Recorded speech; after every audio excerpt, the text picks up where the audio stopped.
Vicent Tornero.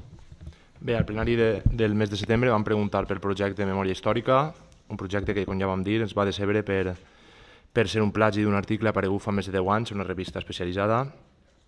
El regidor, en lloc de reconèixer i acceptar l'error comès, error que era evident, es va queixar perquè fèiem una pregunta de la forma i no del fons, com si la forma en les propostes, i més en una d'aquest calat, del calat de la memòria democràtica, no fos rellevant. Doncs bé, avui preguntem també pel fons. I llegint el projecte, les dues actuacions haurien de posar-se en marxa el 15 de setembre i el 30 d'octubre. La pregunta és si s'han posat en marxa i si no s'ha fet, què és el que passarà amb la subvenció. El 20 d'octubre també la Diputació va publicar les bases d'una altra subvenció per a la realització de projectes de recuperació de la memòria històrica i preguntem també si s'ha demanat aquesta subvenció i, en general, quina és a hores d'ara la situació d'aquests projectes i aquestes subvencions. Gràcies. Antonio Orea, tens la paraula com a regidor de Memòria Històrica. Gràcies pel títol. No existís a Canals lo de regidor de Memòria Eres Històrica. el delegat de l'àrea. Però, bueno, la veritat, aquesta pregunta, jo si no fora per preàmbul, la veritat és que la contestaria d'una altra forma. Però me pareix que torna a ser una pregunta com la del plenari del mes de setembre, que no fa falta que jo responga perquè ja el propi que pregunta ja s'ha respost.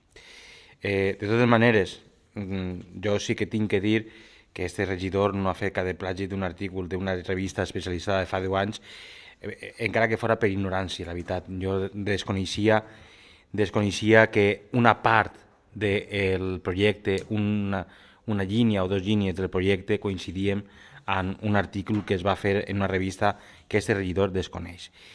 Però, entrant sobre el fons de la pregunta, per no deixar-la sense resposta, pues, a veure, el problema de la subvenció que ens van trobar és que els terminis per a portar-la endavant eren molt curts. Això ha provocat que moltíssims pobles que van demanar i van acceptar o que van atorgar la subvenció, lamentablement no hagin pogut desenvolupar el projecte, com ha passat a Canals, on no han pogut desenvolupar el projecte per els curts terminis i per també, n'hi ha que dir-ho i vostè ho sap, però potser una falta de col·laboració també de les entitats locals o una falta d'implicació major per part d'algunes entitats locals.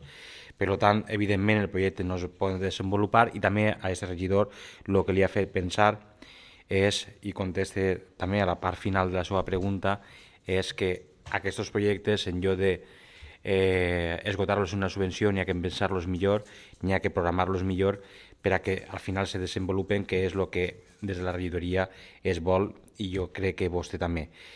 Se té que fer d'una altra forma, lògicament, perquè la forma que hem fet fins ara pues no ha tingut l'èxit que nosaltres volíem. Sí, avant, Vicent, breu, per favor. Perdó, molt breu. Al final la resposta és que no s'han fet. Jo arreplegue l'últim que has dit, Toni. Si de veritat volem que es faci un projecte de memòria històrica, no esperem a subvencions. Fem-lo, elaborem-lo i portem-lo avant. Ja està. En tot el temps que tinguem, d'ací fins que vulguem nosaltres, sense terminis de subvencions. Però comencem. Un segon, alcalde, si em permet.